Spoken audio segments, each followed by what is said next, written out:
8:45 കുഞ്ഞുവിൻ്റെ വണ്ടി വരെ. അങ്ങനെ അവനെ പറഞ്ഞു വിട്ട് നേരെ റൂമിൽ വരും. റൂമിൽ വന്നു കഴിഞ്ഞാൽ ആകെ നിറഞ്ഞവൻ കിടക്കുന്നുണ്ടാവും. ബ്രേക്ക്ഫാസ്റ്റ് കഴിച്ച പാത്രങ്ങൾ അങ്ങനെ കിടക്കുന്നുണ്ടാവും, ഫുഡ് ഉണ്ടാക്കിയ പാത്രം കിടക്കുന്നുണ്ടാവും, മോളുടെ ബെഡ്റൂം അമ്മാതിരി നിറഞ്ഞു കിടക്കുന്നുണ്ടാവും. ഞങ്ങളുടെ ബെഡ്റൂം അങ്ങനെയൊക്കെ തന്നെയാണ്. അപ്പം പിന്നെ മോളെ മാത്രം കുറ്റം പറഞ്ഞിട്ട് കാര്യമില്ല. അപ്പം അതെല്ലാം ഒന്ന് ക്ലീൻ ആക്കണം ഫസ്റ്റ്.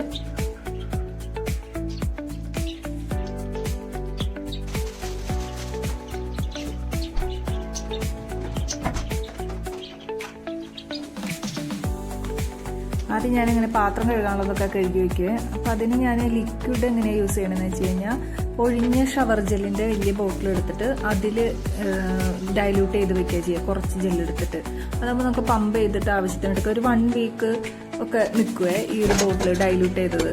മറ്റേപോലെ ഇങ്ങനെ ഒരു ബൗളിൽ നമ്മൾ ഒഴിച്ച് യൂസ് ചെയ്യുമ്പോഴത്തേനും എനിക്ക് ഭയങ്കര ബുദ്ധിമുട്ട്. പിന്നെ അത് തന്നെയല്ല, ഓവറായിട്ട് നമ്മൾ ലിക്വിഡ് യൂസ് ചെയ്യും, ഒരു ജാതി സ്മെല്ലൊക്കെ വരും അതിൻ്റെ ഉള്ളിൽ നിന്ന്.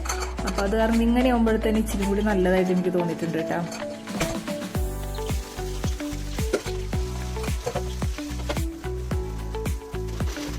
സ്റ്റൗ ആണെന്നുണ്ടെങ്കിൽ ഇതുപോലെ എനിക്ക് പൊക്കി അടിവശമൊക്കെ ഇങ്ങനെ ക്ലീൻ ആക്കുന്ന പരിപാടിയുണ്ട്.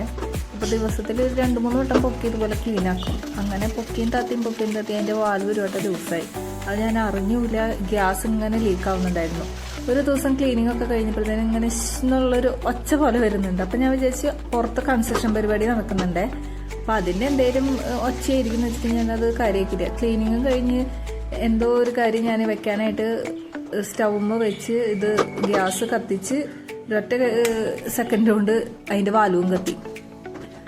അപ്പം അവിടെ ഇങ്ങനെ ഈ പൊക്കലും താത്തലും കാരണം കൊണ്ട് അത് ലൂസായിട്ട് അവിടെ ലീക്ക് വന്നായിരുന്നു. പിന്നെ വാൽവൊക്കെ മാറ്റി പുതിയതൊക്കെ ഇട്ടപ്പോഴത്തേനും സെറ്റായി.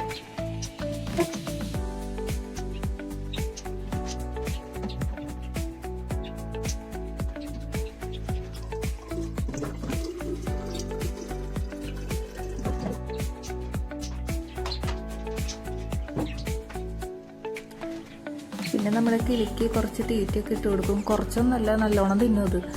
അപ്പോൾ ഇത്തിരി അധികം തീറ്റയൊക്കെ ഇട്ട് കൊടുക്കുക.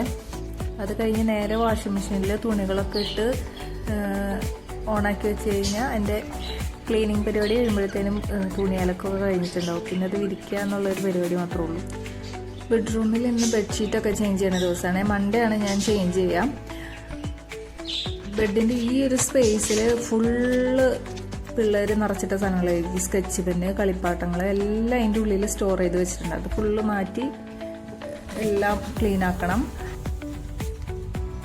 പിന്നീടല്ലോ എനിക്ക് ബെഡ്ഷീറ്റിൽ ഇങ്ങനത്തെ ഇലാസ്റ്റിക് ടൈപ്പാണ് ഇഷ്ടം. ഇതാകുമ്പോൾ വിരിക്കാനും എളുപ്പമാണ്.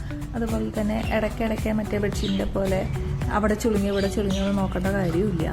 അത് കാരണം ഈ ഒരു ബെഡ്ഷീറ്റ് എനിക്ക് നല്ല ഇഷ്ടമാണ്. അതുപോലെ തന്നെ മോളുടെ റൂമും ബെഡ്ഷീറ്റൊക്കെ മാറ്റി ഒന്ന് ക്ലീൻ ആക്കണം. മോൾക്ക് ഇപ്പോൾ 9 വയസ്സായി. 9 വയസ്സ് വരെ മോള് നമ്മുടെ റൂമിലാണ് കിടന്നായിരുന്നത്. പിന്നെ 9 വയസ്സായപ്പോൾ നമ്മൾ മാറ്റി കിടത്താം, ഒറ്റയ്ക്ക് കിടക്കേണ്ട ടൈം ആയില്ലേ എന്ന് വെച്ചിട്ട് നമ്മൾ ഈ ഒരു ബങ്ക് ബെഡ് ഐക്കേന്ന് വാങ്ങിയതാണ്. അപ്പോൾ മുകളിൽ കയറി കിടക്കാം എന്നുള്ളത് കൊണ്ട് പുള്ളിക്കാരിക്ക് കിടക്കാനൊക്കെ ഭയങ്കര ഇഷ്ടമാണ്. പക്ഷേ സാറ്റർഡേ സൺഡേ ആകുമ്പോഴത്തേനും നമ്മുടെ അടുത്ത് കിടക്കണം എന്ന് പറഞ്ഞിട്ട് വരും. അപ്പോൾ നമ്മൾ ഇങ്ങനെ ഒരു ഇത് വെച്ച് സാറ്റർഡേ സൺഡേ നമ്മുടെ ഒപ്പം, ബാക്കി സ്കൂളുള്ള ദിവസങ്ങളിലൊക്കെ ഇവിടെ കിടക്കുക എന്നുള്ളതിൽ. അപ്പോൾ അവളും ഹാപ്പിയാണ്. എന്നാലും ഒറ്റയ്ക്ക് കിടക്കുമ്പോൾ നമുക്ക് സങ്കടം വരും. എന്നുവെച്ചാൽ മോന് താഴെ കിടക്കാം എന്നുള്ള ഒരിതിലാണ്. പിന്നെ സ്പേസും നമുക്ക് അത്ര ഇല്ല റൂമിൽ. അപ്പോൾ അത് കാരണം കൊണ്ട് തന്നെ ഇങ്ങനത്തെ ബങ്ക് ബെഡ് വാങ്ങിയത്. അപ്പോൾ മോന് അങ്ങനെ ഒറ്റയ്ക്ക് കിടക്കാറായിട്ടില്ല. അപ്പോൾ അത് കാരണം കൊണ്ട് മോനെ നമ്മുടെ ഒപ്പം തന്നെ കിടത്തും. മോള് ഒറ്റയ്ക്ക് ഇവിടെ കിടന്നോളാം. അപ്പോൾ ഡോറൊക്കെ തുറന്ന് ലൈറ്റൊക്കെ ഇട്ടിട്ടാണ് നമ്മൾ കിടത്തുക. അവൾ ഉറങ്ങിയതിന് ശേഷം നമ്മൾ കിടക്കുകയുള്ളൂ. അപ്പോൾ ആളിപ്പോൾ സെറ്റായി ബെഡിൽ. അങ്ങനെ അതൊക്കെ ക്ലീനാക്കി സെറ്റായി വരുമ്പോഴത്തേനും സമയം 10:30 10:30 ഞാൻ എൻ്റെ ബ്രേക്ക്ഫാസ്റ്റ് കഴിക്കുന്നത്. ഞാൻ കോഫിയാണ് ഞാൻ കുടിക്കുക. ചായ എനിക്ക് അത്ര വലിയ താല്പര്യമില്ല. അങ്ങനെ ഒരു കാപ്പിയൊക്കെ ഇട്ട് ദോശയൊക്കെ കഴിച്ച് സെറ്റായി. അങ്ങനെ കുറച്ച് നേരം മൊബൈലൊക്കെ നോക്കി അങ്ങനെ ഇരിക്കും.